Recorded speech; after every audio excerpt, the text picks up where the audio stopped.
Right, let's talk about this first because you brought out some childhood trauma in me by giving me this and you were vlogging for me. So the present that the Kilted coaches who I've got on today, they've got me a bubble wand and it looks like a Star Trek. Is that what it is? Star Trek, the lightsabers? Star Wars. You can tell I watch them. And it also looks like a big blue dildo, which is what I found in my mum's room when I was about 11. And what happened was, see when I was younger, I don't know if you've done this, but see when from about 8 to like I'm maybe scared where this is going. from about 8 to about 12, like me and all my mates, still sounds really weird. We used to just batter fuck at each other. Like we would literally just we'd go to each other's houses and just fight for like 3 hours straight. We were fighting one time, but we were doing it in my mum's room. We used to go from like room to room, just kicking fuck out each other. That's what we done. And we were like wrestling on the bed, and then like my mate's head hit off something, like off the pillow, and he lifted the pillow up, and there was a big, sorry mother, there was a big blue dildo under it, and I mean like a humongous fucker, and like it had like a spike coming out of it and all this. As you can tell, I'm still traumatized by it. And as soon as I seen like my mate's face, and he would have been like my best mate at the time, I was like, you're going to ruin my life with this. I was like, I'm not even going to try to stop you because I just know like this is instantly getting told to absolutely everyone. And for the next like year of my life, I'm pretty sure I get called dildo. She didn't think men were better than machines, eh? No, and now she's gay, so must have Go figure, right? Yeah. All makes sense now. So I have the Kilted coaches on today. The first question, and you've probably been asked it a million times, is why the kilts? Why the kilts? Good question. So when we first got together to create an online business, we were not the Kilted coaches. We had these ideas, we had these philosophies that we both shared, and we thought, right, we need to take this to a bigger audience. And so we started this business, and we've told this story a couple of times, but we're going to tell it again. Mr. Shields here is Pass very the blame, eh? Look at that. The name was your idea. Rab can be very creative and quite deep when it comes to philosophy, and So deep. he You can likes it tell deep. by your Instagram. He likes it captions. deep. That's why we've got the big blue dildo, clearly. And so Rab came up with the name Janus, from it's a old Greek god of new beginnings, hence January. Yeah. And I then made a logo that was Stephen likes his logos. I love designing logos. I'm crap at it, but I love it. It's just a hobby of mine. So we spent a bit of time, and then over the next 6 months, we spent more time explaining the name and what it was rather than actually helping people with weight loss. Yeah. And then we got some advice, of course, Janus, Janus. Yeah. So we. There's a lot of themes here. There is. You started it. So we got some advice from a friend of ours, and he said, look, if you're going to do anything online, there's no getting away from the Scottish accent, and you've got to own it. And you do that as well with your TikToks and Instagrams. I get told to do that a lot as well. Like there's a lot of Northern Irish people doing it now, and people are like, you just need to play on the fact of Glaswegian. Yeah, own who you are, and it's actually an ongoing message that we still say to this day. Whoever you are, wherever you are in the world, be yourself, but a bigger, brighter version of yourself. So we took that, and he says, Scottish accent, there's no getting away from that. So we thought, right, we're going to take this to the next level. Let's get the kilts on, let's do everything, because we loved wearing kilts anyway. Why not make it part of the business? Do you remember like what your first, like, see when you were talking about this, do you remember your first conversations about it? Like, what was your actual visions of it? Do you know what I mean? Like when you have that initial conversation, right, we're going to do this, what were you expecting it to be? Well, the first conversation about the kilts, I remember exactly where we were. We were up at, I used to rent a hall for personal training. Right. And you came up to meet me, and I can't remember if we were going for a walk or something. And we're chatting away, and we'd been sick about explaining this Janus over and over. And then we should just be like, do you know what? Should we just put the kilts on? And we were standing in that hall when we decided. And then just from there, it was like, yeah, we'll make a YouTube channel. And it just grew arms and legs. I remember just the excitement went from zero to hero instantly. Yeah. Like we couldn't wait to get home and get some kilts on. Yeah, it's almost like it was an identity. It was a self-made identity. We're just like, yeah, we're coaches. Let's just put the kilts on. Let's be the Kilted coaches. Yeah. And suddenly, and I'm pretty sure this is the same for Rab, but this vision just came into our heads of like, yeah, of course we're the Kilted coaches. So of course we went home, Googled. How drunk were you? Sober for that part, believe it or not. For that part, when we first came together, I'm imagining a few whiskies in this conversation. creating Janice, we were drunk. That was 3 bottles of wine down drunk. We met for lunch. We hadn't seen each other for a while because we'd both become fathers. We hadn't seen each other for a while. And we're like, we need to catch up. And we caught up and it was just one of those, let's tell our woes, like, we're fathers, but we're not getting to see our kids because we're working so much. We're quite kind of busy with the personal training, working at 6:30 in the morning, sometimes till 9 at night. Yeah. And we're like, there has to be a better way. So like we ordered a bottle of wine and then we ordered our second and then we ordered our third. And we're like, let's create Janus. I have a feeling we're going to have like a pretty deep conversation because I watched a few of your recent YouTube videos and you seem to be going down a sort of different path than what you were doing before. I don't know about you, but when I post on social media, you're always you're being yourself, but you're also putting something on. When you're doing it all the time, it can feel like you're doing something else. Like you've done it for like 7-8 years or something now, like the Kilted coaches thing. Mm-hmm. Are you getting tired of like putting on an act? Well, it's not so much as putting on an act. I think it's sometimes that we always thought we wanted to be motivational. So even when we had problems going on in our life, we'd mask it and we'd be chirpy because we thought that our audience wanted to be uplifted. Yeah. That they wanted to put us on to, forget about the worries of their day and get uplifted, see two guys being twangers in kilts and having a laugh and all this kind of stuff. But sometimes life hits you harder than normal. And that's what's happened recently with both of us. We're going through a lot of stuff. Yeah. And you just can't mask it anymore. And you get to the point where you think, you know what, we're not going to. Yeah. So that's what our recent vlogs have just been real.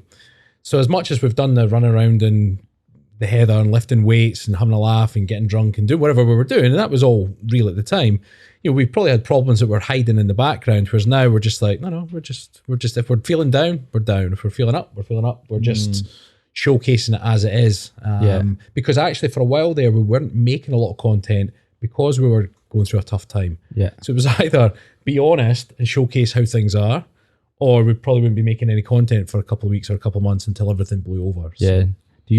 Have you ever had I think you said you had a falling out or something? How have you found it doing like a business together? Because you have now doing personal training for like 17 years, which is mad, by the way, fair play. So most people don't last longer than a year, don't they? That's like the 80% don't last longer than a year.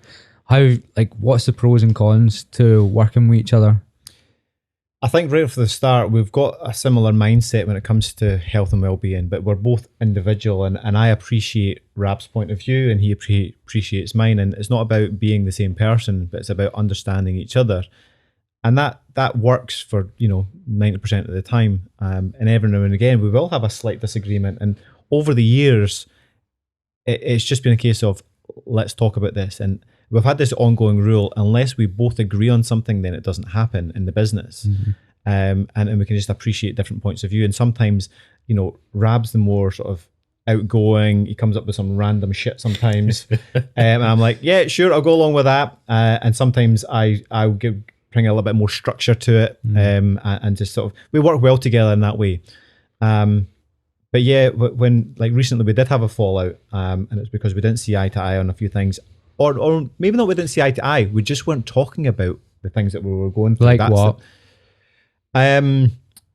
Because we weren't making content and because we were both going through some personal stuff, we had both shut off from each other and from the world, and we're just getting our heads down and cracking on with business. But then we were both acting and operating in such a way that we weren't taking each other into consideration. Yeah. And then when you don't say anything and you don't say anything and you don't say anything, sooner or later you say something and everything blows over. Everything you're annoyed It's about like- the last year. And I'm sorry for the females listening, but it's a typical female. They don't say anything, but then when it boils over, they will tell you everything that you did wrong. Absolutely everything. That happened last month, and you did this, and we kind of had a bit of You that. were late then. That was Yeah. 9 months ago.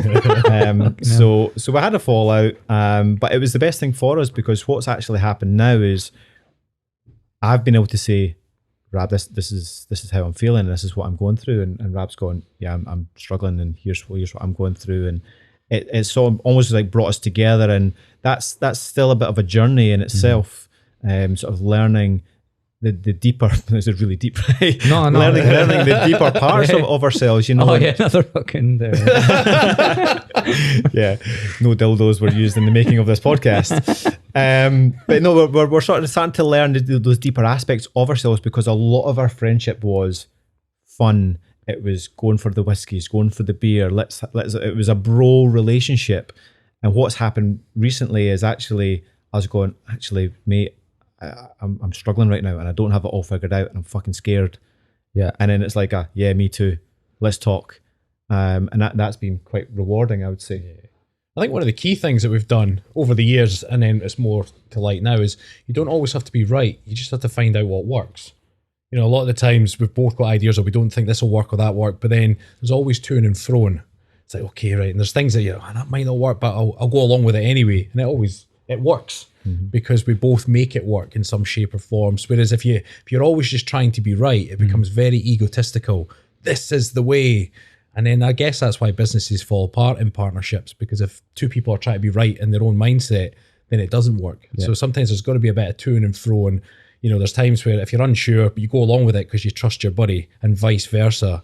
And it always works out, right? I think as people that try build a business or be self-employed, you are just naturally a bit more egotistical anyway, aren't you? Like you naturally want to be in control of things, because that's what it is. So then when you build another thing with someone else, then you are just going to have that tension.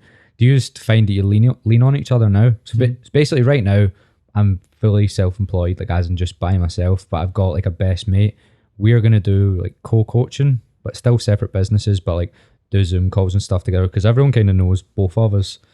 But that's what we're thinking, because we're on the phone and stuff all the time, because people don't realize how hard this job is, like mentally draining. We take on everyone else's problems, whereas then we have our own problems, and then we're fucked. But we can't, like, you can't put it on your clients because you're meant to be helping them, sort of thing. So do you find that you can now, do you find when you've done it self-employed on your own compared to now, you have more support from each other? Or is that only recent, like you're talking about? Ever since we've been working together, we've always had the support, because it's the problem shared is a problem halved, So even if it was our own clients, just being able to talk to each other, because we're in the same business, even if it was our own individual businesses, it's the same nature, They say, having this trouble with this client, or this person's bothering me for X, Y, and Z, and sometimes you just need to vent, and it's not that you don't like the client, it's just you're venting because that client is not listening to you, or whatever it may be. Yeah. And once you vent, you feel fine. In terms of our own business, whenever there's any sort of pickle, we then can vent to each other about the pickle, and then we problem solve it. I mean, a lot of the stuff, because business is tough at the moment, just reach on social media has changed recently as well. So you've got to work harder for it, and you've just got to kind of try new things. And we try things for a while, some things work, and then it stops working. What's all the things you've tried?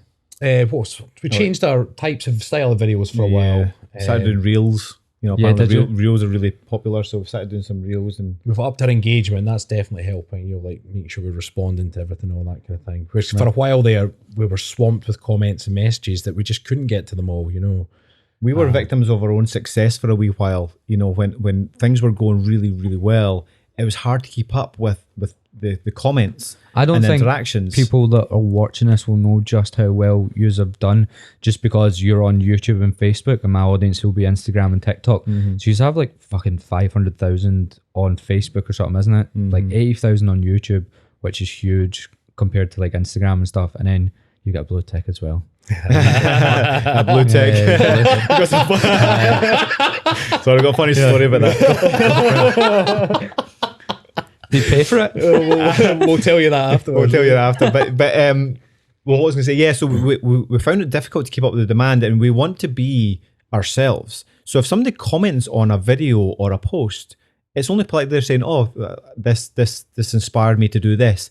It's human nature to want to respond to these people, because that's how we interact, and that's how we grow relationships, by interacting with each other. But we had so many that we stopped replying to the comments on YouTube, on Facebook, and that's just quite rude, you know. And as we were just really busy, and for anybody who ever commented on our stuff and we didn't reply to you, we do apologize. But that's one thing we're getting back to now, is we've tried to reply to every single comment. You're making me feel fucking horrendous. Do you not reply? No. Oh, you're a dick. Tut. You take that blue wand and you can just reply to the odd nude. Just one back. No, kind of. No, because I always find when I go looking through the comments, I just look at the negative ones, because I get quite a lot of them as well. Because especially, don't know how much you see it, if most of the people commenting on your stuff are people that have followed you for ages or follow, but when you do TikTok and Reels, it's a lot of people that don't know who you are, so they tend to come after you because they don't actually know you. So I always look, like I was talking to one of my mates about this today. I'll go on my phone and like I'll look at Instagram, and like the first two things I'll see will be like a negative comment, and that's how I've been starting my day like the last 2 weeks, and I can't turn it off. Like Instagram don't let you turn off the comment notifications, but I made that decision like a year ago to stop replying to comments, because I can't help it but look at the negative ones. It's negativity bias, isn't it? It's the idea that if things are in equal intensity, you apply more weight to the negative side. And it's harder. It's like 10 compliments will still get outweighed by one. And it's human nature. Negative. You can't stop it. You literally can't stop it, and you'll literally look for it all the time. So I just made a, because even you can think that you're this, you can let your ego think that it doesn't bother you, but it does. It definitely does, even if it's just chipping away at you every day. So I've tried to find some way to get it to go away, but I can't. It's funny you say that, because we've grown thick-skinned to a lot of things, but the one that still rubs me wrong is when people say that we're gay baiting. I'm like, it winds me up, because when we sit out with the kills, our first thing was like, oh, the ladies will love it. Like that was our mindset. But the men love it. but and I don't mind that the men love it, but it's when they think we were deliberately doing it for the guys. And we're like, that didn't even cross our minds. And then they say, because apparently gay baiting is when you're deliberately appealing to that audience. And we're like, but we weren't. And then and even to this day, and that's going on for years, every time I see one of them, I'm like, just, you feel like replying, but you're like, no, Rab, just settle down. Yeah. The best comment we've had, and we've talked about this a few times, was the guy who said that we were gay pretending to be straight because we're married, right? So we're gay, but we're pretending to be straight, pretending to be gay. Final pack that one. Do it again. So we're gay, pretending to be straight, pretending to be gay. I know. We were like scratching our head for a good couple of hours after that one. We were like, wait, what? I know. It was so strange. When But people see what they want to see. When are you doing OnlyFans? Or OF. You know what that means now, right? Yeah. OF. When are you doing it? I reckon you should. You'll make a Never. killing. I think you should do it. No, I don't think you'll get an absolute killing. You have to remember that we're family men. You know, I've got 2 wee girls. Like, Yeah, true. no chance am I doing OnlyFans. Even when I was a young man, I very much doubt I would have done it with my personality. As much as I'm loud and bouncy, I don't think I'd be doing that. But then when you've got children, you just think to yourself, like, I'm a father. Like, and there's no disrespect to anybody out there that does it, but because I'm in this position now, I wouldn't then start OnlyFans. You know, I think you would have to already have started it in your younger days or whatever, and then you naturally keep it going, because I imagine Look at you sweating. I know, I'm sweating a wee bit. I'm like, One of the things, because I'm thinking, you know, money gets tight these days. Society's changing. I'm suddenly going, I might eat my words. Somebody will replay this clip. I'm never doing OnlyFans, and there's Rab's OnlyFans. Straight up. maybe somebody set one up already and just using all your images. I wouldn't be surprised. Well, how many times have we been catfished? I know. One of the things that drives me most days lately, and it's become a bit of a reflection on all the Kilted Coaches videos and what we've done on social media, and that is the Kilted Coaches becomes an identity, and I don't want to be sucked into being the character that is Stephen from the Kilted Coaches. I just want to be Stephen, and so one of the main mindsets that drives me is I want to act in a way that my future self will be proud of. When I look back and go, like, I acted with integrity and honesty, and I was just myself with compassion and love in my heart. That's it. And yes, we can have a laugh along the way. I might still have a wee whiskey now and again, but essentially I just want to be me. And OnlyFans just does not factor into that at all. I'd rather be skint and homeless than doing OnlyFans. I think that, see what you're touching on with, that's what would worry me about wearing the kilts, if I'm being honest, right? So I used to do a sport called freestyle football. So it was like tricks with a ball. And see, anywhere I went, people would just know me as that. And it got really irritating, like, because they'd just be like, oh, if anyone had the ball anywhere, and I'd play in football teams, and I wouldn't say that I'd done it, because you can actually play football and like no one will know you can do that on the side. And it would just irritate me that I couldn't get away from it. Do you know what I mean? I was like, nah, I'm actually a person, like I can do it, like I can speak without the ball in my head. Do you know what I mean?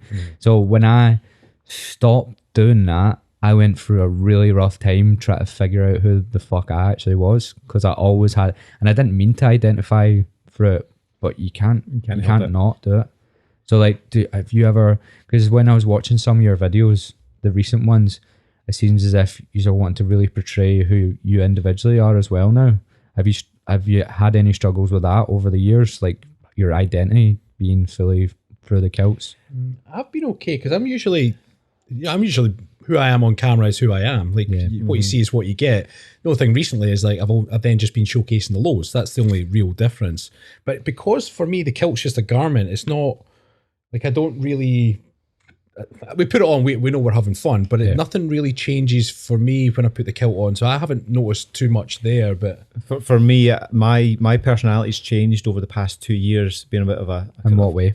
And it just become a bit more spiritual. And I hate to use that word because it's so loaded, but essentially just looking at the bigger picture, trying to act out of more sort of love and compassion, understanding for myself first and foremost.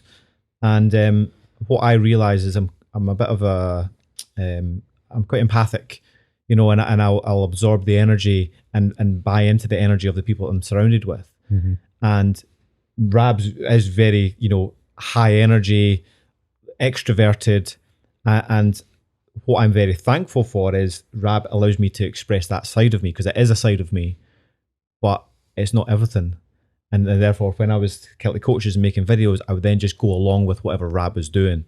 And yes, it's a part of me, but then there's times when I just wasn't feeling that energy, but I'd go along with it, or just go, oh yeah, Rab wants to do it, and actually it's quite a good idea. Let's just do these things. So the past 2 years has been a bit of a change, and I'm starting to realize that the bigger picture and who I really am, and it's a bit of a self-discovery.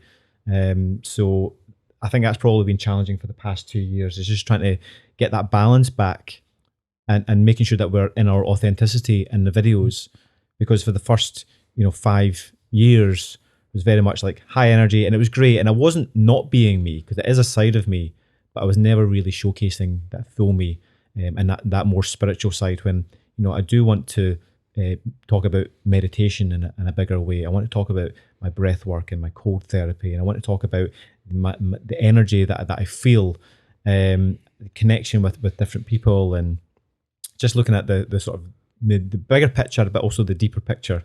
Have you been like exploring new things down those avenues then, like the last 2 years? What have you been doing? So I feel like I've changed a lot in the last 2 years, and like one of the biggest things is not drinking as much, and like I've found that like a really tough challenge, because you find, like, I'd have been a big drinker up until I was about 25.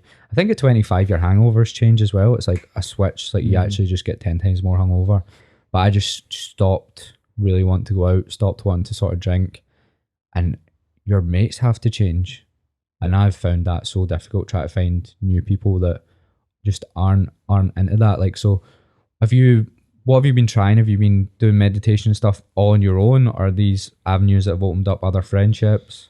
I've been doing a lot by myself, learn a lot online, become a breath coach myself, so I can help other people with it. But yeah, breath is a huge one for me at the moment. I love it because you can achieve altered states of consciousness through breath. Essentially, you get high by breathing in a different way. It's great. See, have you done this? Yeah, well, because I'm asthmatic, did breathwork when I was younger, so there's real benefits to it as well. Right. I've never done it to get the altered states, but so for me, it's things like breathwork, and like you mentioned, alcohol. Like, I used to drink a lot. Come the weekend, and I would quite happily finish a bottle and a half of wine, every weekend. And as I started to sort of delve deeper into who I am and why I was acting in certain ways, alcohol was then one of them. I was like, okay, well, why am I drinking at the weekends? what am I trying to hold back from, or what am I trying to mask here? I feel like it's always a masking thing. Yeah. Especially when you go, because you go to events and you're like, I need to drink to get through this event. That's the way I feel sometimes. And you're just like, that's not a healthy thing, is it? That you can't just sit here sober. Like, you need something else. Yeah. Also, I don't really want to make this about plants, but I experienced plant medicine, and I'll leave that as plant medicine at the moment. But it really does allow you to delve deeper into your consciousness and see what's there, and see, your own trauma. And I had a fantastic upbringing. I mean, I love my childhood, but you still got traumas. Yeah. And actually, plant medicine for me was able to sort of highlight that, and I started to recognize my behaviors and my patterns. And suddenly I was like, okay, well, actually, I love my life, but it could be so much better. And actually, my own happiness could be so much bigger. If you had a great upbringing and you've got traumas, like, what are the things that you can sort of remember? Okay, so I'll give you an example. Dad, if you're ever listening to this, I absolutely love you. But my dad's quite unemotional. He's in the fire brigade, or was in the fire brigade, and there's probably some kind of PTSD, or maybe something in his. I'm not too sure what it is. But my dad's very unemotional. He's just there. He's great, but he doesn't know really how to express his love, other than his own unique ways. And that's fine. But that was one of the traumas that I was then carrying and passing down to my sons. And for me, like, my purpose in this world is I want to leave this world a better place than I found it. And we can only do that through our connections. We can only do it through being a bit more compassionate, a bit more understanding. So after this was highlighted to me, I then started recognizing patterns of, I was quite impatient with my sons. When if they were crying, I was like, well, what is that? And I'm like, why are you crying? Shut up. Unless you've got a reason to cry, please stop. This. And I was so just impatient with them, completely unemotional, couldn't be emotional with them. And I'd always hug them, and that's something that's an ongoing thing with my dad. Like, it's a bit of a kind of strange thing. We don't hug. Did that feel forced for you? Like when you started hugging your kids? No, because I'd already had that mindset. I love my sons to bits, and I already had that. I don't get hugged by my dad, therefore I'm going to hug my sons. Absolutely. But it's the unseen thing. So that's one thing I was aware of. It's the unseen things that are the deeper traumas that you're completely unaware of. And that's what I said. Everyone's got them. Yeah. But most people are unaware of their own traumas, unless it's been highlighted in a big way, unless it's a really big trauma. So it was just the unemotional side for me was the main one that I've been working on for the past 2 years, and actually allowing my sons to express themselves and have a wee temper tantrum if they're going to have a temper tantrum, cry if they're going to cry. And I'm there to comfort them and give them a cuddle, not to tell them or try and get the logical reasons as to why they're crying. Yeah. It's an energy release, that sometimes there is no logical reason. They need to express their energy. And so that, for me, that's been a big part of my own journey, and understanding that part of me for that trauma. And therefore alcohol was a way for me to mask certain aspects of that. And there's other reasons and other traumas that I won't go into at the moment, but it's just been a real fascinating journey. But breathwork, regular breathwork for me allows me to delve into that and really see myself from a different perspective. When you're like and going to try some clothes on in a shop, and you go to the changing room and you try a new t-shirt on, and you're looking at yourself in the mirror, but then there's that other mirror that's at a 45-degree angle behind you, and you see yourself from the side, and you've never seen yourself from the side before. You go, holy shit, is that what I look like from the side? Man, I'm pretty ugly. Look at the size of my nose. Because you don't ever see yourself from that perspective, but it's always how you've been. And for me, breath work and delving into altered states of consciousness allow me to see myself from different perspectives and go, that's why I was drinking alcohol, or that's why I can't admit when I'm wrong, or that's why I'm this way. And it's been really, really rewarding. And I found that my relationships have all started to change. And it's been challenging, like my relationship with Rab, that's been challenging for the past couple of years, because we have to find a new dynamic. It's not just let's drink some alcohol and let's have a laugh together. And I'm like, well, I don't really want to be doing that anymore. So it's been challenging but very rewarding. Do you know what I found so interesting? What you were saying is, I think that's a very Scottish thing, isn't it? Like all our dads, just with their upbringings, because like their grandpas would have probably came through the war and stuff, and then they would have passed on their traumas. But like my dad would be very like that as well. He'd have got really like my dad's the best ever, but he'd have got impatient with me when I was younger. he would never hug me or anything like that. But like his way of showing me he loved me was just coming to every single game of football I ever played. Like that would be his way of showing you he loved you. But then when I moved to Australia, he had like an actual breakdown. And like ever since then, he sort of, it was so funny. He was like, he just started crying. I was like, I was like, don't, what are you doing? It was fucking Don't know what to terrifying. do with it, right? Yeah. I gave him a hug, but even me, I was like, what the fuck is this? I was like, what the fuck's going on? And then ever since then, like since I came home from Australia and stuff, he'd tell you way more about his emotions. But it's something I've always worried about is like, am I going to be like that with my kids? And like, how do you change that? That's something I worry about quite a lot. I think though with parents or parenting in general, you go two ways. You either repeat the same mistakes of your parents, or if you're aware of them, you do the complete opposite. Like Stephen was saying with his boys, of course he didn't get hugged from his dad. He was definitely hugging his boys. Now there was a bunch of stuff he said that he wasn't aware of, and that's obviously where you delve deeper. But the things that you are aware of, you end up doing that. You either, if you're aware of it, probably guarantee you won't then do it with your children. But it'll be the things you might not be aware of. That's where it can get scary, I guess. But then it's sometimes a reality check because, certainly when you realise that, oh no, I'm just being like my mum or I'm just being like my dad, you have that quick reality check and you're like, right, I can change this now when you then realise it. I wonder if our generation though I certainly feel a lot more self-aware. Well, I don't know if my parents weren't self-aware, but they certainly didn't change their actions.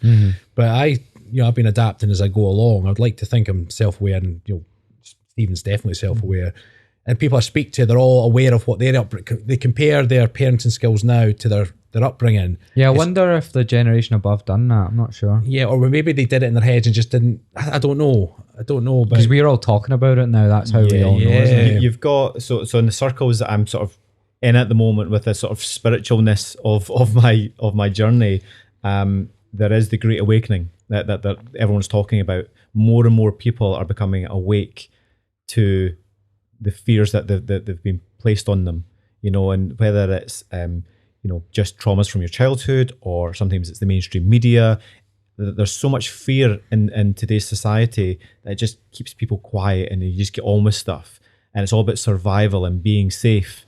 Whereas more and more people are becoming more awake and going, actually, it's not about being scared of this, that, and other. It's about connecting as human beings and seeing each other for who we are, rather than the clothes that we wear or the color of your skin or your gender or your sexuality or whatever it might be. We just say, no, we're just human beings, and more people are waking up, and I think we do have less and less hate. So people are calling it the Great Awakening, which is funny because we've also got the Great Reset coming as well, right? Yeah. So is it going to be one or the other? I'm not too sure, or both. Yeah. What we were talking about before was one of you said that you don't really like him, like Jordan Peterson.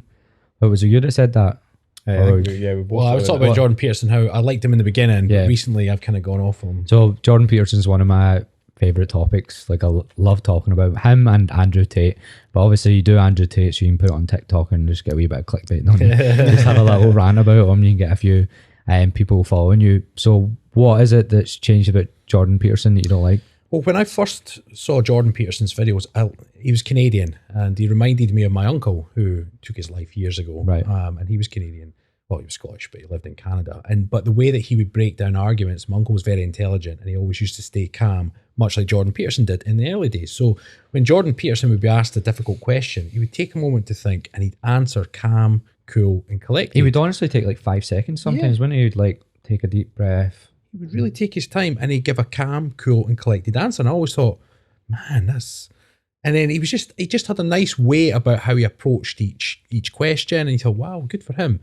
And then, I don't know, just in recent years we've been watching stuff, he's getting a lot more worked up. It must have been ever since like lockdowns. He must have certain views on the pandemic and all that. And he seems to be getting really emotionally wired to subjects, which to me, what I respected about him was that you stay calm, because there's that old thing that, once you've lost your temper, you've lost the argument, whatever it may be. People are their weakest when they're angry. And I'm starting to see him get angry. I'm thinking, no, Jordan. Yeah. No, didn't do this. I respected you because there's elements of me that I get angry and I lose my temper. And I'm always fighting that inner demon not to lose my temper. So when I saw him staying calm, I'm like, be more like Jordan Peterson. So when Jordan Peterson starts losing his temper, I'm like, be more like you now. You're like, oh, fuck, I'm not going to lose the plot. So that's for me that's gone off, is just the fact he isn't staying cool anymore, which is cool, calm and collected, which is what I respected about him. Otherwise, there's lots of different people out there that will who are very, very good at debating and whatever, I can go watch someone else. One of the reasons I watched him was because he stayed cool, calm and collected. And I feel that he's not doing that as much anymore. And some of his answers just seem very emotional rather than logical now, which I've then just switched off from. I think once you get to that level of fame, it's impossible not to really change. When you know you've got books on the line and like tour dates and stuff like that, you also see what all of these algorithms. This is why I also was massive on creating a podcast, because when your head starts to go towards what works in the algorithm, I think it changes your own perspective on things. That makes sense. So like, even though you might think a different way, you're like, yeah, but the algorithm doesn't think that way. So it's even when you're hooking things like that. So I do think when you get to that level of fame, like you are going to, like, even if it's just heightening his opinions, like he didn't have such an extreme opinion on like obesity because he's been talking about that a lot. And see, as a psychologist, I just think it's really triggering. I've always had this thing about, because I was overweight when I was younger, I've never really liked when anyone calls people that are obese out, or like, because it's still a form of fat shaming. And even though I think that move, I also think when there's two extremities with one thing, like the fat shaming thing, where it's like, right, let's post people that are overweight and stuff, I think that's too far. But I also think like making fun of those people is too far. There's like a bit in the middle. But I do think he's got to that point where he's now having extreme views of what his views already were, just so that he can keep polarizing people. And that's what I think that's what the algorithms are doing to people. And that's why I want to get away from it. This is the start of the robots controlling the humans, right? The algorithms. Is that where we're going next? Is it? That's exactly where we're going. Yeah. But you think about, people are changing their behavior because of an algorithm. That is a computer controlling a human being. Yeah. And yeah, you can talk about, well, that's my livelihood, it's how we make money, and that's absolutely true. But how many people are on social media, on Instagram, TikTok, whatever, just making stuff, not making any money from it, but they're wanting more views, therefore they're doing certain things to then get more views, to get that popularity, to get the dopamine release of that extra click, the extra like that they're getting. And it really is, people are starting to lose themselves. And going back to that whole, the spirituality side of things, we are all human beings, and we should be acting out of integrity and love and openness, connection with one another. Not for an algorithm, and I know that might be a bit hypocritical because we do certain things for an algorithm, but that's where we're starting to realize the error of our ways. We went down a certain path, trying to get more views, trying to get more clicks, trying to get more likes, and actually we lost ourselves in a bit of that, and that's probably contributed to us just feeling a wee bit down recently as well. And that's why we've changed. No, this has to stop. We're just going to absolutely be ourselves. We're going to just talk about what we're going through. And we're going to be human beings. And if people like that, then they'll like it. And if they don't, they can switch off. And that's absolutely fine. We're not interested in connecting with people who don't see us. How is it? So you have made like a few videos where you openly talk about you're going through stuff, and you said the same as well. And you openly talked about you'd fell out and stuff. What is like this response been to those videos? Because if I'm being honest, you'd imagine the first one will go well, because everyone will just feel compelled to be like, oh, that's great, you're being honest. But then I'm unsure if like people would keep feeling like that, or they'd get sick of you talking openly. Well, it's interesting. It's hard because we're only 4 or 5 into that style. What a few people have said is that, and I didn't even consider this before, but when you think you're trying to motivate people all the time, you're portraying a happy, go easy, bouncy life. Now, the majority of the time you are, but you always thought to yourself, well, I don't want to be portraying a pity party, so I'll just put on a brave face. But you don't realize there's a lot of people out there going through hardship, and when they say people always having a great time, it reflects how much they're not having a good time. So then when they've seen us recently going through a bit of hardship, showing that we're real, they can then relate to some of it. So some of the comments have been, I'm also going through a hard time, so I'm glad you guys have been real and authentic. But you do raise a good point. It's like, how long? I mean, ultimately, it's going to be a showcase in a journey. The whole point, we said we're going to be finding our smiles again. And once we find our smiles again, we'll showcase the smile, but we'll also showcase the downside as well. We're not going to constantly be putting anything on or anything like that. But yeah, there'll be an element. The first one was very well received. So was the second. I think we're on 4th or 5th now. We'll just see how it goes. We're just enjoying the process. We're making content that we're enjoying making, so it doesn't feel like work, and that's the key. I think the most important thing is you meet people where they are. So like if you're doing a PT session, You don't just give them like a big CrossFit workout if they're overweight by 5 stone. You try and get them doing pull-ups. It's just not going to happen. You meet them where they are. And the idea behind us making videos and showcasing our journey is there's a bunch of people who are having a great life right now, and they're happy and everything's successful, and they'll see the video and go, oh, coaches are struggling right now, and it won't really appeal to them, and that's okay. The most important thing for us is that we are ourselves, but there's a bunch of people out there who are struggling and going through some stuff, and by us saying, yeah, us too, here's our journey, they might just go, oh shit, okay, I'm not alone here. Other people struggle too. What are the guys doing to come out of that? What are they practicing? How are they dealing with this? Yeah. And you can't please all the people all the time. So all we can ever do is be ourselves, and if it appeals to people, then great. And if it doesn't, that's okay too. But as we go through our journey and showcasing, okay, well, it is about training, it's about eating good food. It is about, for me, it's breathwork, meditation really helped me to understand myself a little bit more and come out of these stressful periods. If you're a breathwork coach, I've never done anything like that. Where would I start with that? Okay, so to start, I need to do a lot of this stuff. Like I need to actually just get into meditating and breathwork and stuff, because I think you guys will know, you just work, don't you? You just fucking just work all the time when you start your own business. Yeah. So I do need to get into it. The quickest tip I can give you is in order to keep your brain in a logical and thinking way, you need to make sure that your brain chemistry is there and that your body's relaxed and at ease. So like some people get stage fright, some people get stressed with too many emails, and I'm going to preach to the choir here, but for the sake of the audience, when you become stressed, your hormones change, and we have the different parts of the brain that start to activate, and we move out of the logical thinking part of the brain and into reaction, the chimp part of the brain. So like the idea is if a big hungry lion was chasing you down the plains, then you're not going to be thinking logically. Have you read that chimp paradox book? Yes, I have. So I haven't read that yet. It's just when you said the chimp that I've heard a lot of people talk about Dr. Steve Peters, the chimp paradox, definitely recommend that. But yeah, if a big hungry lion's chasing you, you're not thinking logically. You don't have to think, you react. It's fight, flight, or freeze. Most people have heard of that response. And what happens with your breath in that moment is you become very short, sharp breaths. You're running away from a lion as a and you're shitting yourself. You don't have to think about your breathing. You don't have to think about anything that you're doing. Your muscles just work. But the opposite is also true. If you just start breathing quite fast, you're going to become quite kind of animated, like fired up, almost like a coffee-like effect. And there's different ways that we can do that. And I'm not going to go into that today because it's a little bit more in depth and you need to have the right circumstances for it. But the opposite of this is true. So when you're sleeping, you're operating from the diaphragm and your belly will go in and out. And that's when you're at most at rest. And it's like what we're all relaxed here, just having a nice conversation. So all our breathing is very chilled and it's relaxed.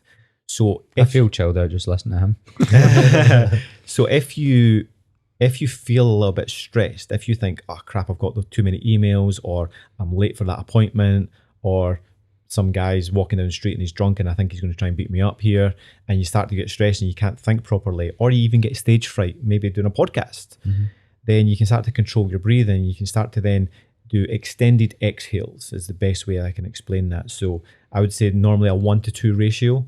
So breathe in for say 3 seconds, breathe out for 6 seconds, and just really take your time with the exhale. And if you do that, even just for a couple of breaths, you'll have an instant effect. But if you do it for 5 minutes, you're going to be so chilled, and your brain chemistry is going to start to change back out of reaction mode and that chimp part of the brain and into your logical thinking part of the brain. So suddenly you can then respond to the emails rather than reacting and being stressed. If you're having an argument or something's bothering you in your relationship or with your kids or with your finances, then sit and slow down your breath. And there's a magic that happens when your out breath goes over 7 seconds. It's fantastic for helping you sleep as well. But and I don't know why it's 7 seconds, but I've read it in so many different books and it's part of the program that I did.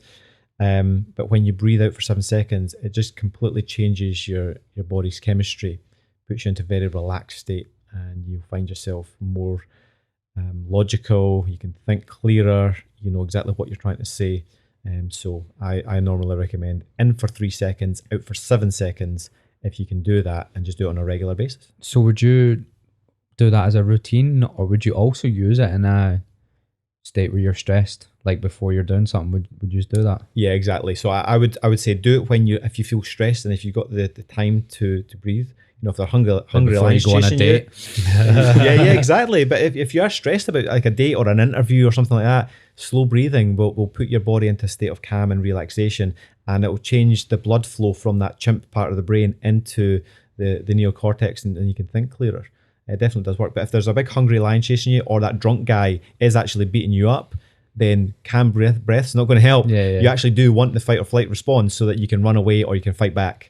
So you want to make sure that you're using it in the right circumstances. Yeah. But as a daily practice, it's good as well, just to set you up for the day. Because that makes so much sense, doesn't it? Because whenever I find I get stressed and stuff, I'll know in my head somewhere that it's my thinking is illogical. Like it'll be something to do with work. Like even this week, I've got a podcast on Friday, so I was preparing for this one and preparing for that one. And see, even if I take 2 podcasts on a week, I just start getting a little bit stressed because I know I have to do the research, and that's the hardest bit, because when I'm researching, like you guys, I'm not going to be like, right, I've got 3 hours, I'm going to research this and this. I just go watch a few videos, go through like your Instagram, maybe try find out what you've done before and stuff, but there's no like book to know how to do it. So it's like you're winging it, and then as you do it more, you're sort of getting the grips of it. But I'll stress myself out about stuff like that, and it's pure illogical. Like there's no logic behind like what I'm stressed about. Yeah. And then you're going like, oh, what if we don't go on and all that? It's like, why are you even thinking like that? Like, so I'm going to start breathing before all of them. Yeah. Like when we come in, I'll just be like, shut up. Yeah, there's breathwork practices you can do, like I've already mentioned, that you can start to change your conscious state. And the best way I can explain this is, people might think, oh, altered states of consciousness, it's like being drunk or being high. And yes, that absolutely factors into it as well. But consciousness is not just this like set thing. Right, so like we've all got a wee bottle of water with us, right, to make sure we're staying hydrated. But if we're all dehydrated right now, as little as 2% dehydration will give you impaired cognitive function and lethargy, right? So you're gonna just as little as 2% dehydration, it changes your cognitive function, which means it alters your state of consciousness. You're not as fired up, your brain can't work properly, you might be a little bit more stressed, maybe short with people, a bit grumpy, or just not engaging. Mm-hmm. So if you're hydrated, suddenly you're more focused, you're more alert. And that's just something like drinking water. So if you can change it through drinking water, why would you not be able to change it through your breath work? And of course you can.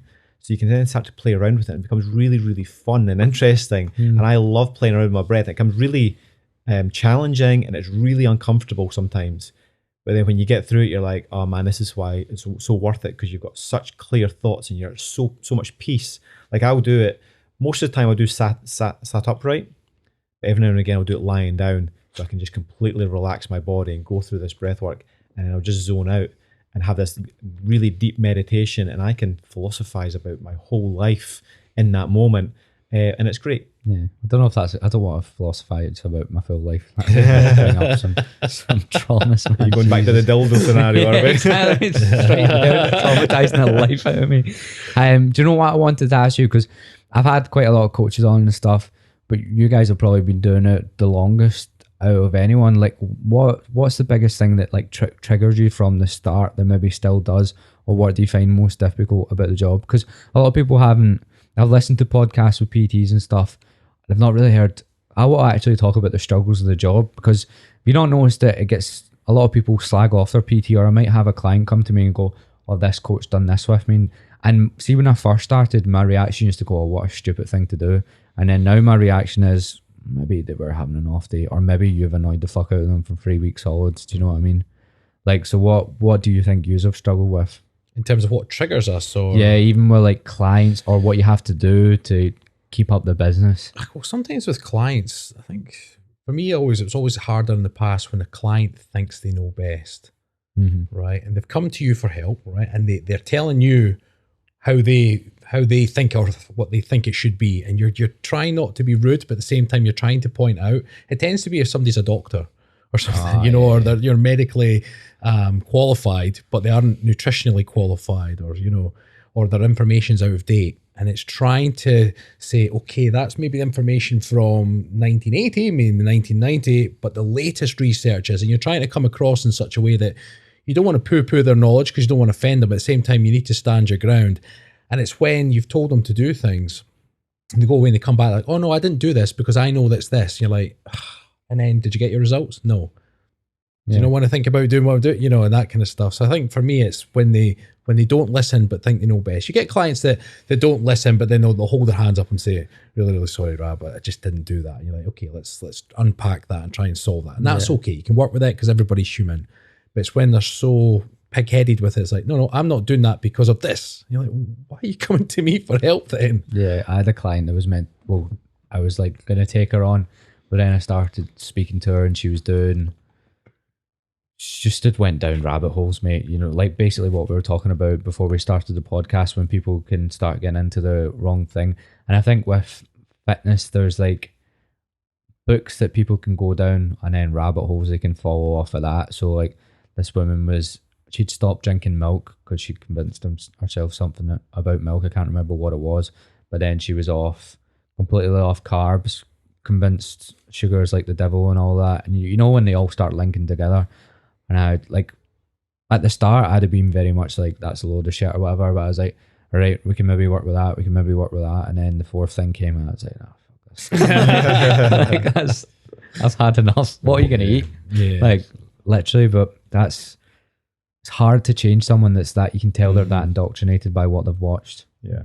I think the most important thing as a coach is that you're clear about your method, because the analogy I like to use is like, imagine like your client's stuck in the middle of a wood and the woods are pitch black. It's middle of the day, but it's pitch black because the wood is so dense and they're like, I'm lost. I need to make my way out of these woods. Where's he come up with this shit? It's actually a good one, but like, I'm like, fuck. But what you don't realize is the woods are like, it's a round and they're stuck right in the middle. So actually there's multiple directions that they can get out. They just need a bit of guidance on how to do that.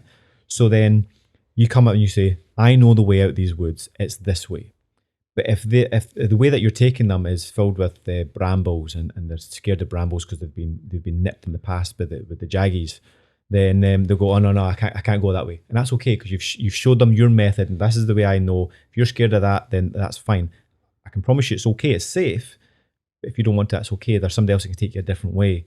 And there's more than one way to skin a cat. So it's being very clear about what your method is and having the evidence to say, I know what I'm doing because here's all the people I've helped get out of these woods in the past. Yeah.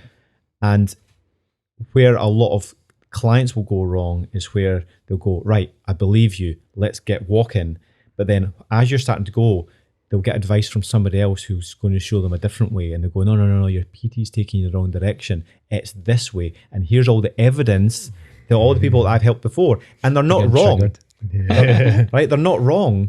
But I saying that doesn't mean that you're wrong either. Like there's more than one way to skin a cat. If a client keeps jumping from PT to PT, all the PTs could be right. They're just taking a slightly different method. That's my major red flag. So if you've had like 4 PTs, it's the same as like you may as well be a potential girlfriend and you've slept with 4 of my best mates. Do you know what I mean? That's the same way I see it. I'm like, the common denominator might be you. That sounds really harsh, right? But a lot of people aren't prepared to say sometimes the client's wrong as well. And I actually am. I'm like, nah, because I don't take everyone on. I take on people that I think are willing to listen to me. Mm-hmm. And if they aren't, then we're just gonna bash heads the full time.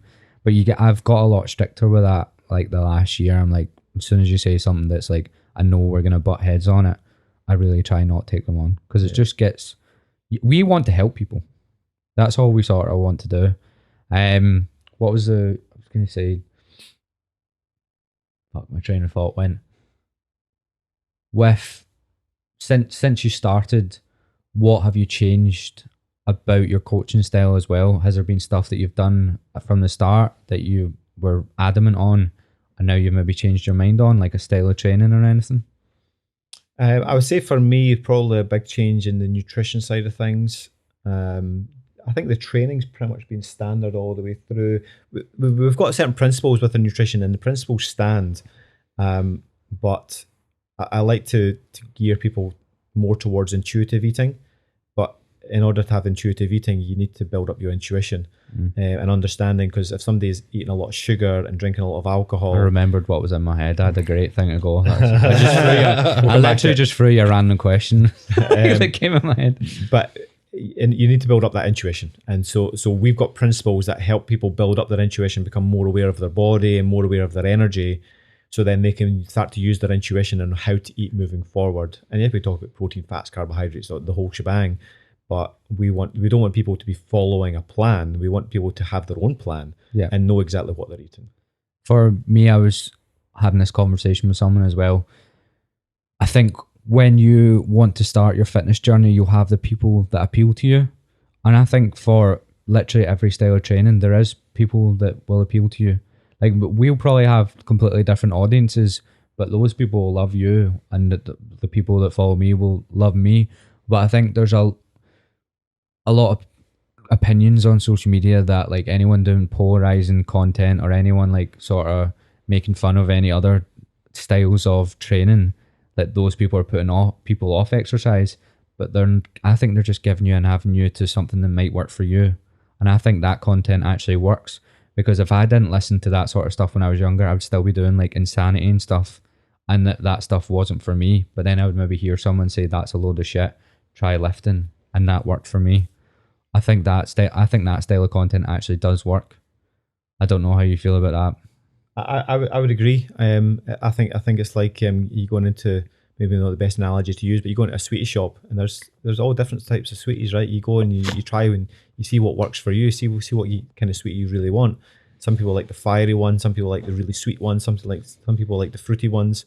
And you go, and if all you ever got was the fruity sweets, then people go, that's not really my thing. And like, no, and people say, oh, but it's really good for you. And you're like, oh, well, it's not really my thing. It's like fitness. If all you ever get is Jane Fonda, then people go, it's not really for me. You know, these kind of big, masculine guys with big beards. Three of us got beards right now. Like, you look at Jane Fonda and go, nah, fitness isn't for me. If that's all there was, I thought it has to be variety for people to go, well, I'm not into Jane Fonda, but actually swinging a kettlebell around looks a lot of fun, or doing some burpees, that looks amazing fun, said no one ever. I'm well anti-burpees, man. That was one I was telling you before about the girl that's been programming the cardio sessions we've done, and she just does all the things I've slagged straight away. Burpees, I can't even do them properly. I literally can't, like my bum comes down too far and all that. I think burpees is like the devil exercise.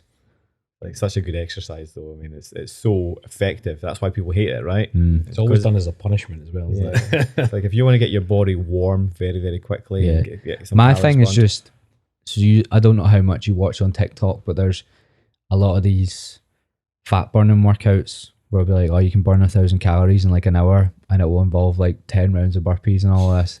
That's the stuff that when I'm slagging burpees, that's what I'm slaughtering. Do you know Extreme what I mean? burpees. Yeah, these extreme workouts, and it's just a guy with their top off, and like they've not put any effort in it. They've just done 10 sets of this, 10 sets of this, 10 sets of that, and it bangs on social media every time. When you're sitting there like, for fuck's sake, fucking algorithm again.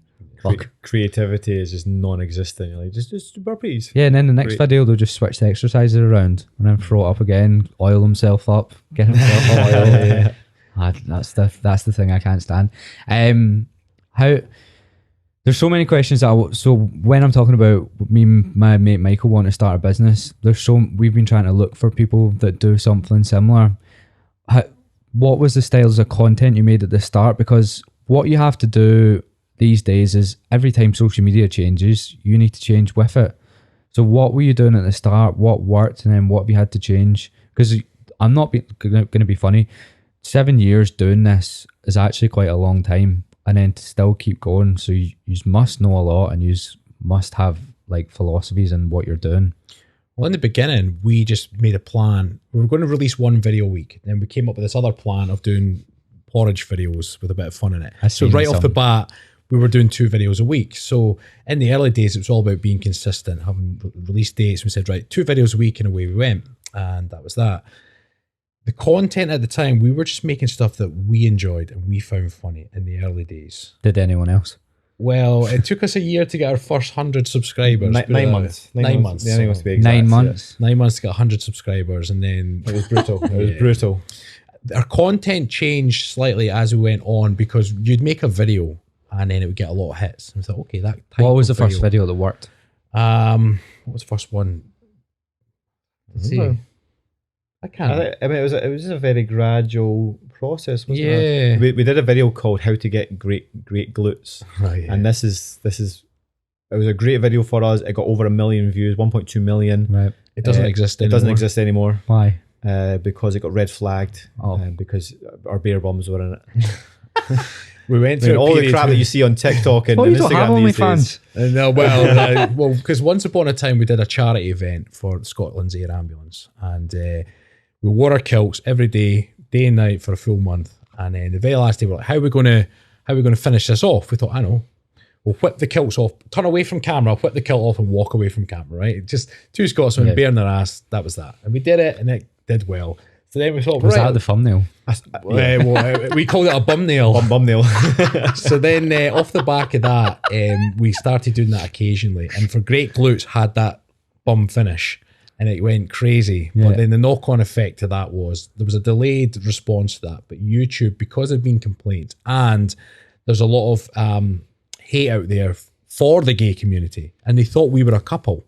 So there was a lot of people seeing the video, thought we were a couple, and thought, damn that, I'm flagging it.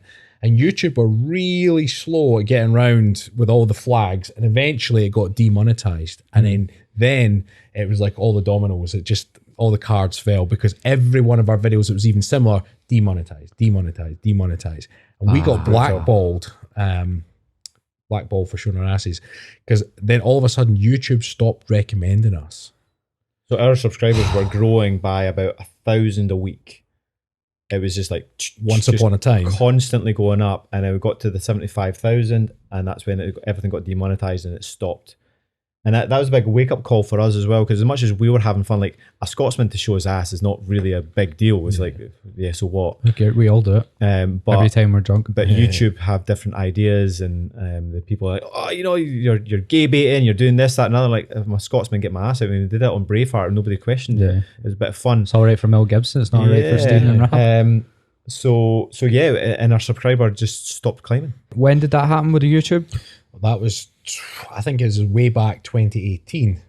I mean, if you reflect on You our had YouTube, 75,000 then, now you've got like 80. Yeah. well, we had, I think we went up to about 60 to 65 at that point. If you compare our Facebook, and Facebook continued to grow, YouTube didn't. We would trickle at like plus 10 for a month. Yeah. Even though we're still making content, YouTube just didn't like us for a while. The views went right down to less than 1,000 views a video. It was, There's nothing you can do. I know. So Instagram have done the same thing to me. Like, I was growing really fast, and then I called, like, so you say the word cunt all the time, and I said it in a story. I wasn't even like calling someone it, and then people flagged it. It happened to me twice, and then so I was growing like 1,000, like literally every like 5 days or a week, and then he just stopped it.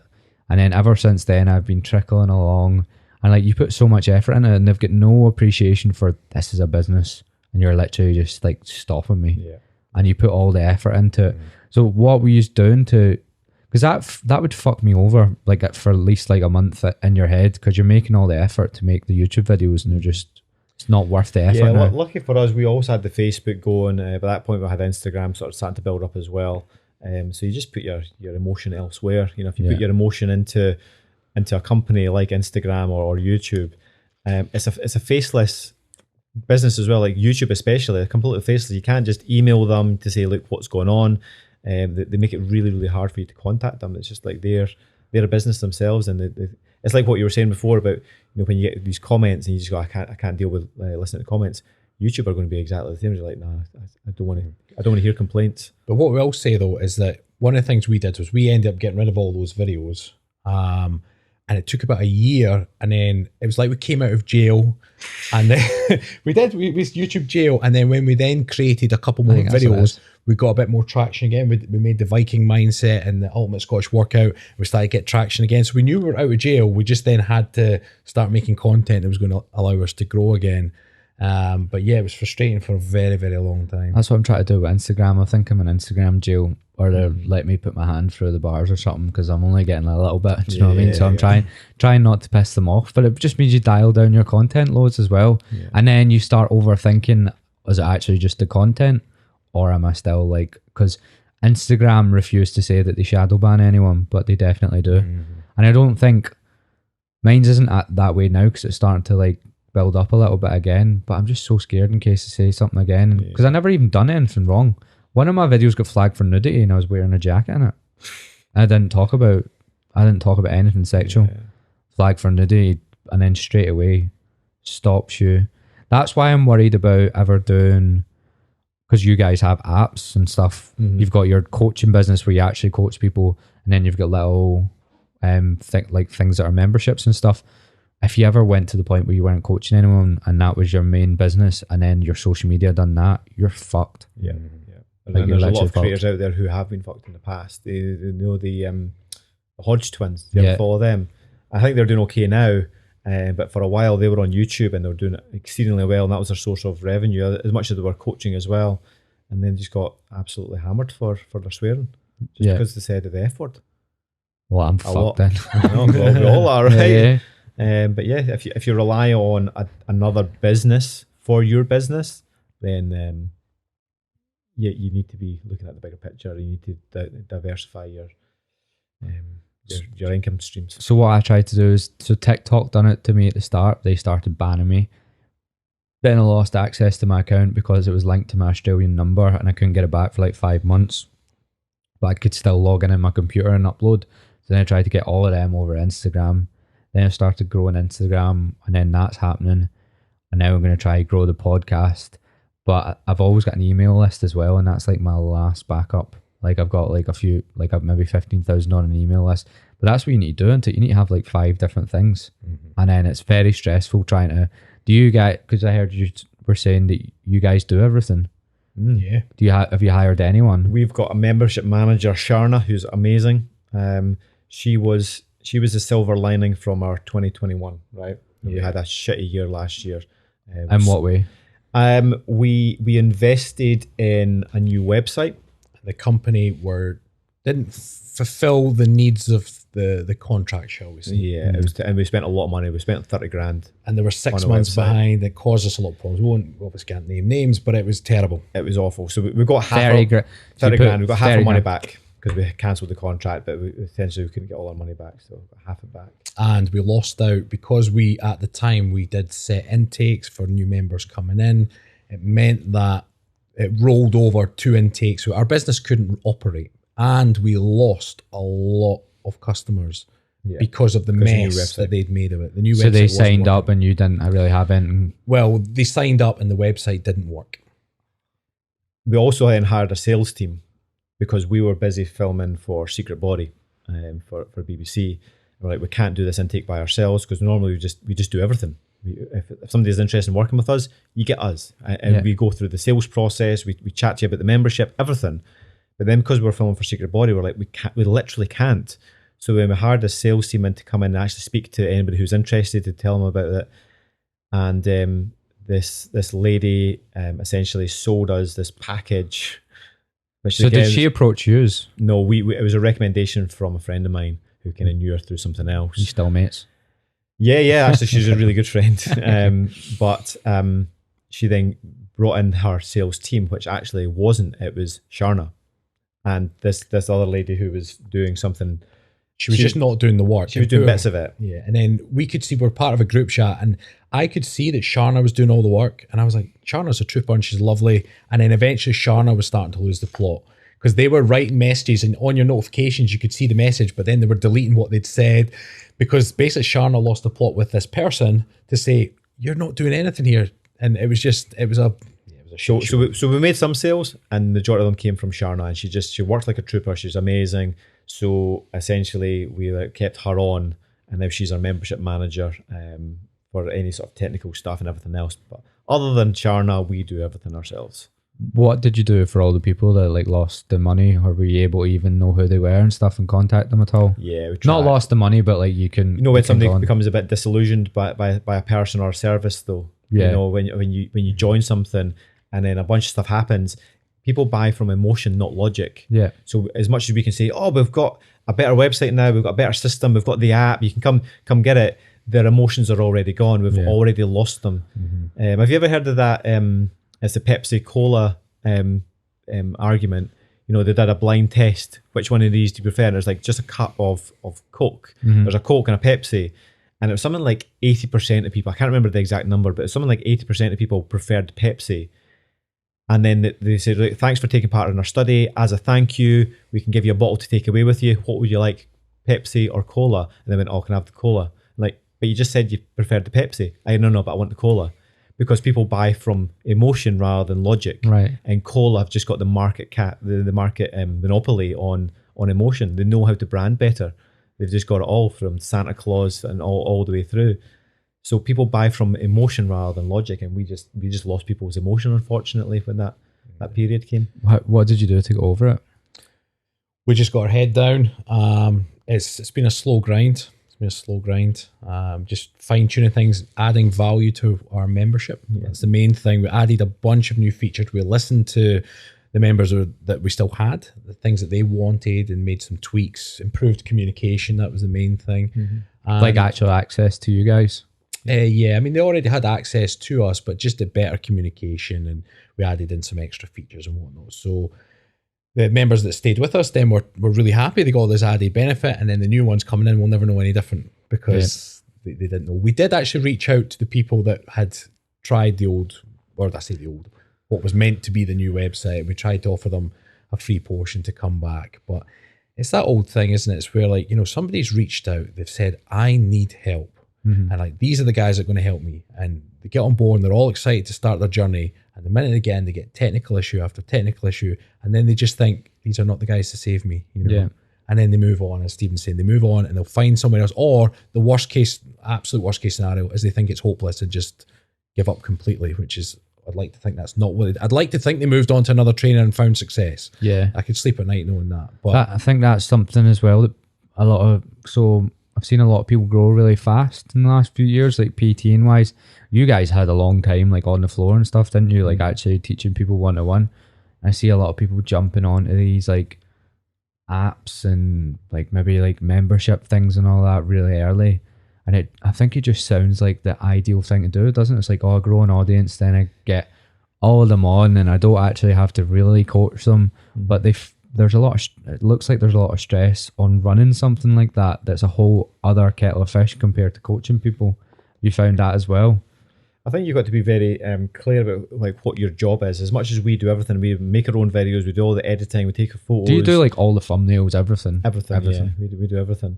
And there's a certain amount of that's quite enjoyable. And we feel like, we like to be creative. So if you're making a video, if you're filming the video, we've got an idea in our head of how we want that video to look. And but then the editing of it is part of the creation as well. So people say, "Oh, you just go to Fiverr.com and you get somebody to edit your videos for you." No. The edit's part of the fun, and then making the thumbnails also part of that creation. So we enjoy all that side of things, but it's really important to know what you're doing. So businesses, you've got to be good at what you do, and then you've got to be able to tell people that you're good at what you do. And that's the two sides of the business. And for a lot of people, they're amazing at telling people that they're good at what they do without actually being good at what they do. And they quickly get found out. And that's why people don't last, because you go, "Oh, I'm not making any money. Like I'm getting all these members coming in, but I don't last because you're shit at what you do." Whereas start at being good at what you do and actually helping people lose weight. And for the first decade of us being personal trainers, there was very little advertising. We weren't really on, in fact, we weren't on social media. I never advertised. When we were on PTs, it's just word of mouth, like going, how fully booked or like price fully booked, yeah. That's why That's why we started the online business, because we were fully booked, working so much, helping people lose weight.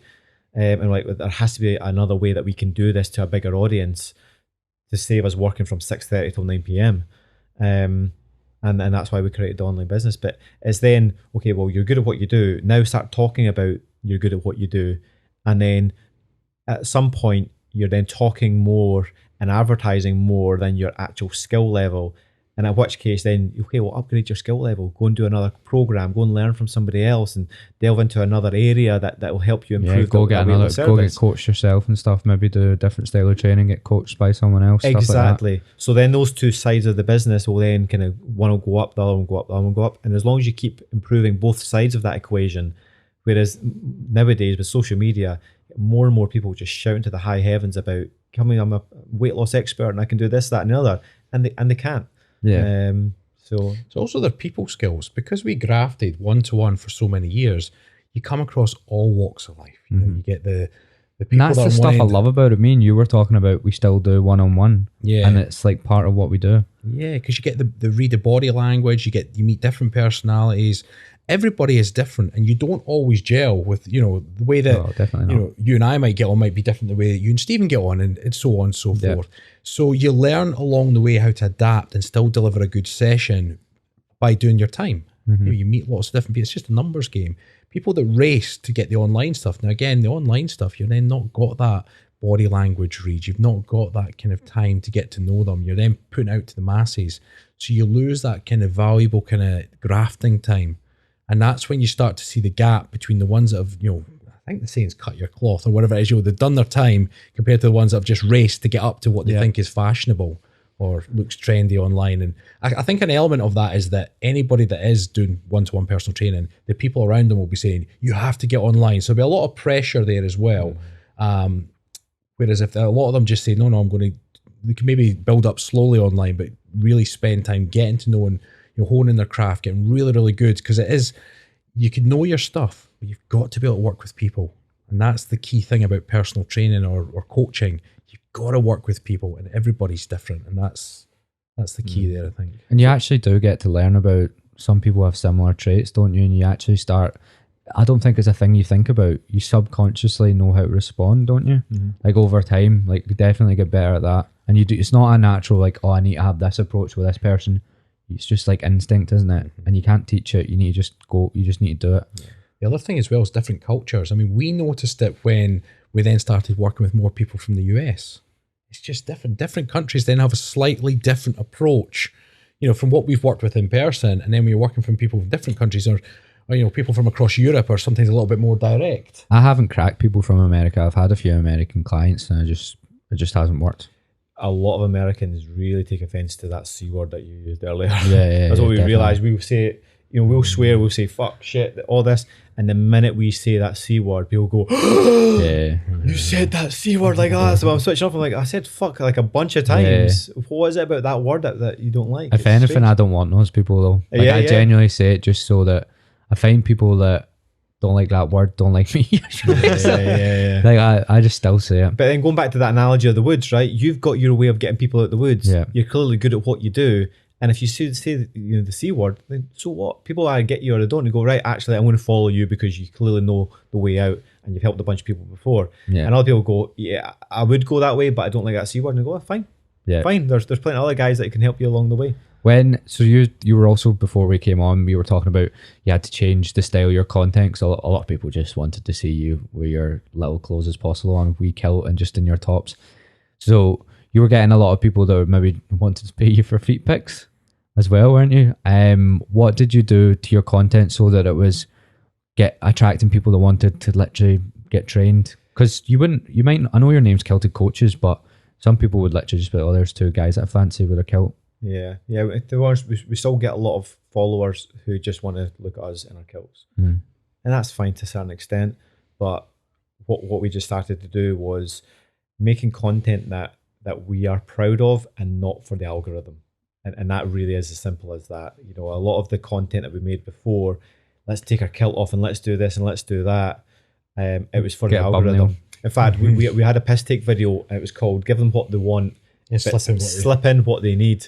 And so we gave this content. We usually started the video by saying, "Look, we know a bunch of you are really thirsty, and we know that you only switch on if you get some topless slow-mos. Therefore, here's your topless slow-mo," and it'd be like a topless slow-mo running, and then we'd have like it was a torso timer in the corner. The torso timer. And it would count down. Was it 30 seconds or 15 seconds or something? I can't remember. Because I think it was basically say they'll switch off after 15 seconds of content unless they're getting something that they really want. Right. So we would talk as fast as we can, giving them some really good information. And then his torso timer is just like ticking down. As soon as it hit zero, it's like, and here's another slow-mo for you. And it was ultimately taking the piss at the people who just come for the torso and like, you're shallow, so here you go. Here's the shallow stuff, and we're going to slip in what you actually need, which is the health and nutrition advice. Yeah.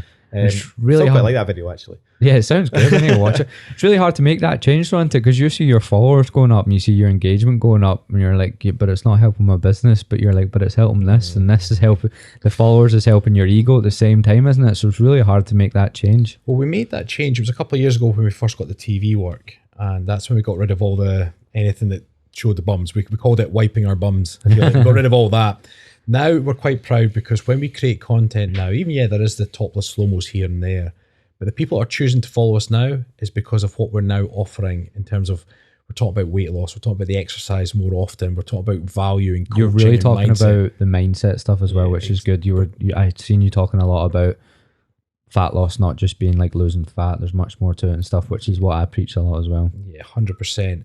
So when people follow us now, we know they're following for, well, yes, there'll probably be the element of the kilts, but they're following it for the information they're hearing rather than our previous videos from 5 years ago, which might just be us lifting rocks. You're like, right, okay. So it ties into what we do as coaches, and we're quite proud of it now. So, What you said that you're going to be working with a friend of yours. What's your plans for that? So he does mostly food. So, but he would train the way that I do, but I do mostly like form videos. So I really changed. So when I first started, I would talk a lot about food, and this is when I would literally just got qualified, and it was also lockdown, so I hadn't had the chance to really train much people in person. So I actually wasn't as confident to talk about like the actual way to do exercise and stuff. So I've really focused on that. Like my whole thing is now getting people into lifting weights rather than talking about food. I'm like, let's do that first. Get you in a routine and go into the gym, and then we'll also fix your food as well after that. But I really want people to like get into lifting. That's like my way of getting out of the woods, the way you were saying. And he's more into the food. So see when clients come to me and like, I need new recipes for food ideas, I'm like, I don't know what to tell you. Like fucking eat chicken, rice and broccoli or what. I obviously a varied diet, but I just have no passion, no passion for different sort of food ideas, whereas he does. So we're going to combine things and then also still have both our clients, but do like Zoom calls together, create like a good community, still have the completely one-on-one with, they've got him as a coach and people have me as a coach, but we then bring everyone together and we might do like the odd like meet up or whatever and climb a Monroe or something like that. Yeah, that sort of thing. Because I think when people have other like-minded people around them, they'll also block out what you were saying about like people around them will maybe be saying they're doing stuff wrong. That is a massive problem. Like their parents or their friends and stuff saying they're doing something wrong. So when you create a community, I think you'll have a much better vibe to it all. No, definitely. Something that we've realised over the years also is like we've got quite a similar personality, similar views on fitness, nutrition, the mindset, lifestyle, everything. But we're also individuals, and when we're doing like a Zoom call or a live coaching session to our members, when we're doing it together, I'll get a point across and I'll take maybe 60 seconds to get my point across, sometimes a little bit more. And then Rab will do exactly the same, and we'll just bounce off each other, and it works really, really well. But then what we started doing recently is actually doing individual. So I'll do one by myself, and I can then start riffing about 100% me. Whereas if we're together, I'll talk and I'll go, okay, I shut up now so Rab can get like his views in here as well. And it's kind of, it bounces and it works really well. And then vice versa, Rab can then just go talk from his point of view, because it's not that like Rab's points are invalid or my points are invalid. It's like they're both valid, but just slightly different. So having the individual Zooms actually work really well as well, because it allows you to fully express who you are and your views. So you're doing them within the group that you run together as well? Yeah, so what we do is we do three a week, but what we normally do is we break them up. We do one together. Sometimes we do two together, just depends. And then we split up the other ones to give the other person a breather as well, you know, because in that way, you know, like tonight, for example, Stephen's doing the live coaching. So I've got the night off, so to speak, you know, whereas Friday I'm doing the live coaching, he gets the morning off. And then Monday we did it together, and, you know, we switch it around, but it just means it's quite nice when we do it together, because we're like, we're together, we're a bit of a laugh. But then it's also quite nice to do it on our own, because you're then not having to worry about whether you're hogging the conversation or anything. You know, if you're answering a question, you can waffle as much as you want or as little as you want. And I think that's definitely a good idea. We probably weren't going to do it slightly like that because I was going to take care of like more of the form side of stuff because I'm more passionate about like helping people actually lifting and stuff. And he's quite into like accountability and like habits and stuff, whereas I wouldn't give a fuck about talking about that sort of stuff. So he was going to more cover that thing. But yeah, it does make sense. The more we were thinking as well is just having, when you do it on your own, you need someone to lean on as well. And we do that with each other, but we've got separate businesses, but we'll ring each other when we're annoyed about something. Mm-hmm. So having them constantly there, we thought would help a lot as well. And so you're going to start making content together? We'll make some content together, but we wouldn't like make it like a page like you have. Or we might make it like a page, but we probably wouldn't hammer it as much as you have. Like just have it there, people are aware of it, but not something we're trying to catch the algorithm and stuff. Yeah. Because people will know who we individually are. They know we're mates, and then we'll just run it that way. That's what we kind of want to do. That makes sense. Sounds good. Just give it a go. It's more for sanity as well. You have to try these things. Yeah. And again, well, you know this with social media anyway. Consistency. So whatever you embark on, whatever you decide you're going to follow, consistently follow it for a while. So that way you'll know if it works or not. Yeah. But that's what I'm doing with the podcast as well. I think the main thing I've took away from this conversation is get the algorithm to fuck. Just enjoy yourself. Yeah. So, something I know you probably listened to him, but Joe Rogan is great, and what we're talking about before about like Jordan Peterson is he's almost gone down that path and fallen to the trap of being like Jordan Peterson. He's been the Jordan Peterson that we've come to expect in a way, but not. He's drinking his own Kool-Aid to a certain extent. You know, he's just going down this path, and what was reflected believing his own about, hype massively. Yeah, exactly, and then getting that sort of angry and very sort of direct, and it starts to put you off. And what we were saying before about it's important that we don't become our own caricatures. You know, I want to be Stephen. I don't want to be just Kilted Coach Stephen. There's more depth to me than that. So I want the depth of me to then be portrayed in the Kilted Coaches. That makes sense. And to do that, you have to not play to the algorithm. Yeah, exactly. And I think that's where Joe Rogan gets it really well, because every now and again you'll see Joe going down a different path, and he'll start to believe his own hype, or he'll start to cut people off, and you'll go, oh, is that really Joe? This is weird. But then he'll bring it back. And it's almost like he has somebody in his corner just going, watch yourself, Joe. And he goes, yeah. And he just drops his ego again and becomes Joe again. And it's lovely to see somebody going on that journey of like building up the ego and then poof, back down, back to being Joe, and actually having these conversations. Like extreme self-awareness into it, which is a massive skill that not most of us have. And I think you have to be the one that's constantly on yourself. Listen, I think we're just about to wrap up. This has been an unreal conversation. Where would people find you? So I think one of the things you'll want to push is the Secret Body show. Is that on BBC One? BBC Scotland channel, or you can get it on the iPlayer. I think it's still on the iPlayer. Get it on the iPlayer. Do you know, I'll finish with a quick little story. When we first started the Kilted Coaches, we made business cards, and this is the proper dick move, proper egotistical. It's fucking awesome. That was awesome. We made business cards. Do you make the logo? I made the logo. I did make the logo. The business card just said the Kilted Coaches, and then with the contact details, it just said, just Google us. Oh, and that is so true though. Like now, like, it's such a dick move, but we were like, whereas like back then, like, it wouldn't make any sense because you Google us and nothing come up. Whereas now you can just Google us, like we will come up on YouTube, Facebook, even our website, the Kilted Coaches. The Kilted Coaches, and you'll find us all over. I feel like I've left this chat with a whole new perspective. I'm going to start that Breathwork. Definitely, might hire you. Right, thank you. Been a pleasure. Thank you so much for having us on. This has been a really nice chat. Cheers. Enjoyed it. In a bit. Enjoy your dildo.